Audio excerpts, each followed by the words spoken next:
This is chapter 16 of The God Boy by Ian Cross. Molly wasn't at home then, of course, and I can't help hating her for not being there.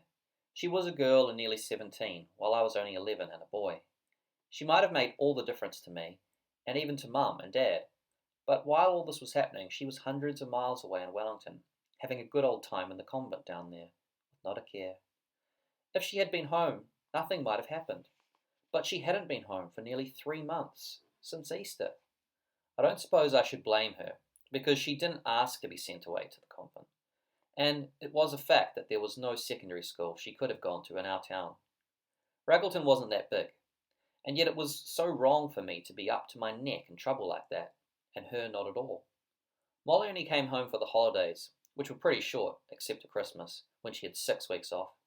Even then she spent only half the time at home, the rest of the time going off to stay in the country with that tall skinny girl, Maggie Robinson. She hardly even bothered to take any notice of me that last Christmas either. I mean, if she had any sense at all, she might have at least sat down and had a good talk with me, and passed on some knowledge of the outside world or something like that. Not that I mind her not doing it, really. But if she had been around when Bloody Jack had booted me off the wharf that time, I might have gone and told her about it. I might even have talked to her about Mum and Dad fighting on top of the steps, and Mum falling, and my thinking about it so hard afterward that I kidded myself into seeing God hanging around.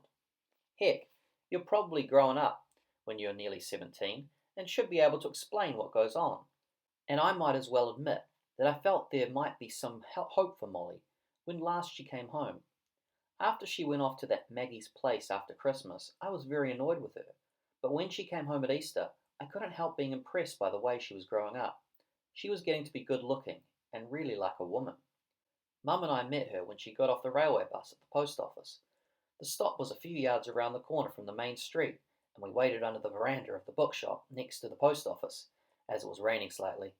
The post office was a two-story brick building that looked like a castle, yet it had no veranda. All the other shops and buildings had these verandas that came right out over the footpath, so it didn't matter a darn whether it rained or not. You never got wet. The post office was the best building in Raggleton, except for that. Well, the bus pulled up and the people climbed out, looking very creased and tired, and Molly was the last person off. You could have knocked me down with a feather when I laid eyes on her. She was wearing a pink dress that had no neck. That is, it didn't start until it was a good way down her chest, and carrying her coat over her arm. She and Mum kissed each other, and then she bent down and gave me a peck. I was all set to give her some cheek, but I forgot all about that. Then this bloke who was another passenger came up and smiled all over his face and said, "Can I get your bags off, Miss Sullivan?" And she gave him a smile and answered in a la-di-da voice, "Oh, that would be so kind of you." And he rushed to the back of the bus and hauled out her 2 bags and rushed them over as though he was being paid for the job. "Thank you very much," Molly said. "My brother will carry the smaller one, and I'll leave the other for father to pick up later." "Thank you, young man," Mum said, not looking nearly as friendly as Molly. And he shuffled and grinned and said, "I'll see you about then." Molly came up with an even bigger smile as he walked away and said, "Thanks loads," and held up one hand and waved her fingers as though she was Lady Muck. "Well, I must say," Mum sounded huffy. "Don't be silly, Mother. He was a nice boy, and we talked on the way up." "What on earth is the matter with that?" "The dress you were wearing." Mum sounded huffier than ever. "Oh dear, Mother.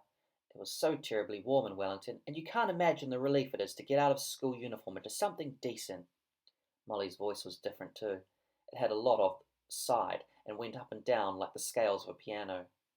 "I made it myself in sewing class, although Sister Monica would have had a blue fit if she had bothered to look at the pattern." I looked hard at her, still surprised. She always had a nice face. Now it was absolutely terrific, with big blue eyes, red lips, and pink and yellow skin, and crinkly hair. Even her arms and legs looked grown up. All this must have been going on for a long time, of course. Seeing her dressed like that after just a few months made it hit me all of a sudden.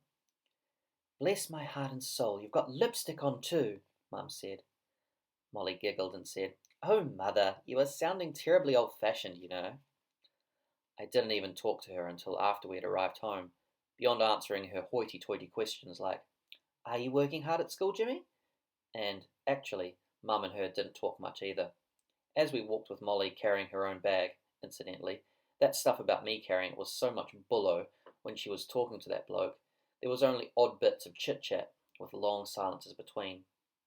As we were on the last stretch of road leading to home, Molly looked so seriously around her at the lupins and marram grass, and scuffed the stones of the footpath with her shoes, and then stared at our house. "I do wish the old place could be painted, Mum," she said. That was the first time she had used the word mum, so I suppose she was beginning to feel more like she was in the old days.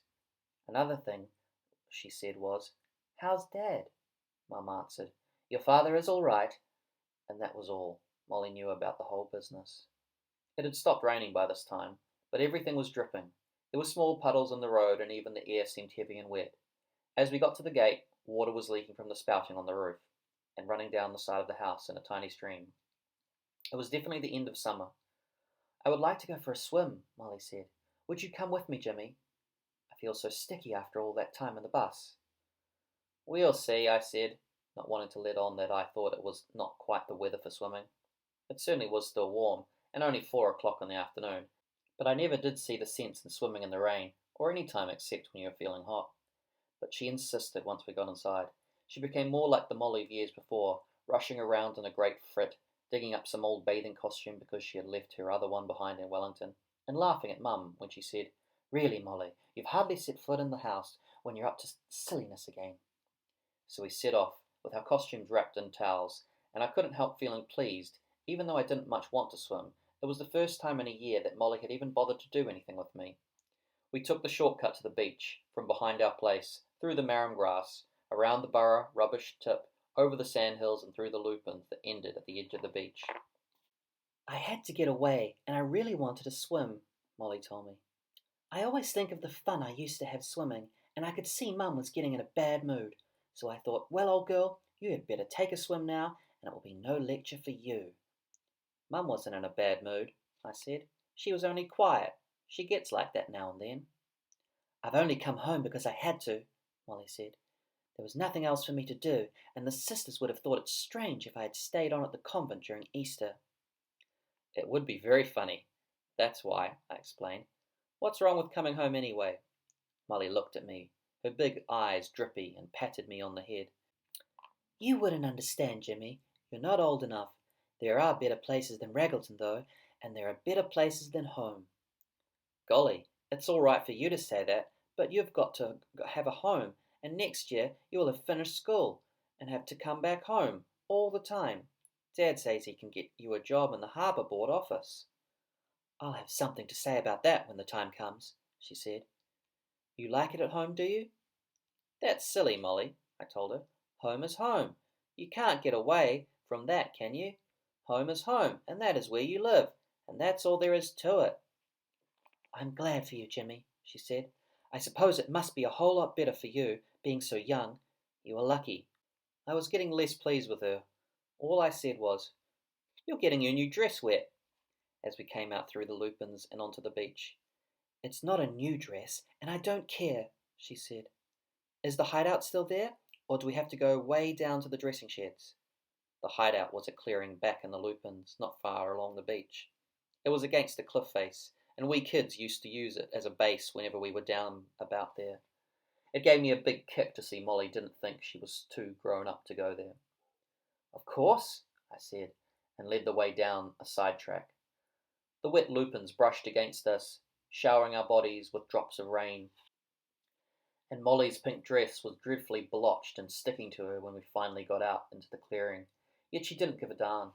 We turned our backs on each other, as we always had done, undressed and put our togs on. At least I got my togs on, and Molly nearly did.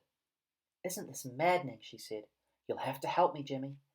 I killed myself laughing at her when I turned around, and I'll say this much for her, she laughed too. Her costume used to be one of those that come up to the front and tied around the back of the neck. Now it came some of the way up and over the front, and the straps could no longer reach around her neck. Anyway, I fished out a piece of string from the pockets of my pants, and between the two of us we joined the short ends behind her neck, and that kept everything up, although, as she said, the string was uncomfortable and cut into her skin. Then I had to scout up and down our part of the beach to see that nobody else was around before she would come out of the lupins and have a swim. It would be utterly humiliating to be seen like this, Molly explained. Nobody did see her, and we had a short swim. The water was cold, and we were both glad to run back to the hideout. I had my pants and shirt on before she had even finished drying her hair, and then, darn me, she couldn't get the string around her neck undone, because the knot had been pulled so tightly and was wet. We each tried separately to snap the string. We couldn't, so we both tried together. She held the string over one shoulder with both hands, and leaned down so that I could pull from the other side. I gave an almighty heave. The string snapped and she straightened up at the same time. There was a ripping sound, and I had torn everything off, right down to her belly button. Well, it was as funny as the dickens, her standing there with her mouth open and her eyes bulging. I doubled up laughing. I couldn't help looking at her, as it was by far the most wind that I'd ever seen taken out of her sails. Give me my towel, Jimmy, she yelled. Golly, I said, I must say you've got as grown up as they come. And then I went right on laughing. She spluttered and frowned and said a few ohs in an excited voice, and unwound her arms and bent down and picked up the towel herself.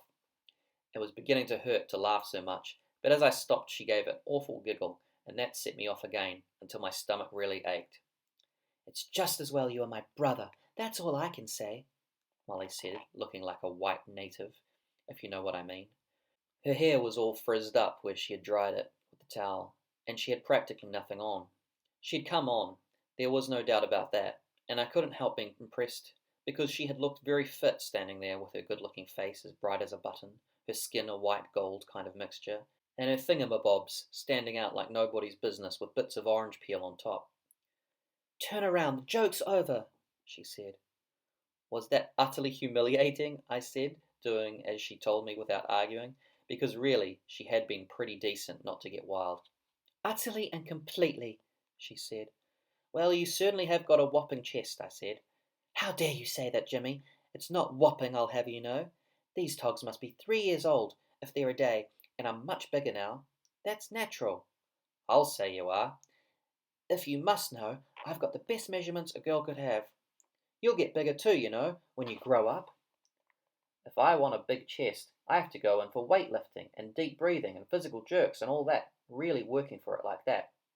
But with you, yours just grew without any trouble, as far as I can see. She tittered away and said, You've seen far more than you should have.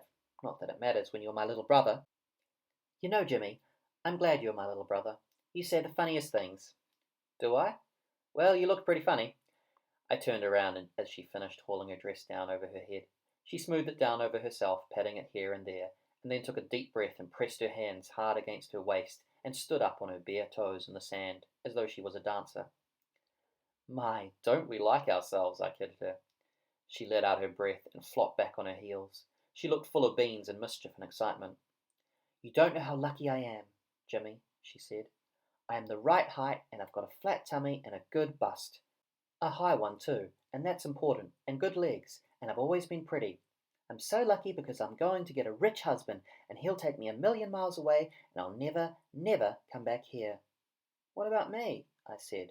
I'll send for you. You can come and live with us if you want to. What if I don't want to come? I said.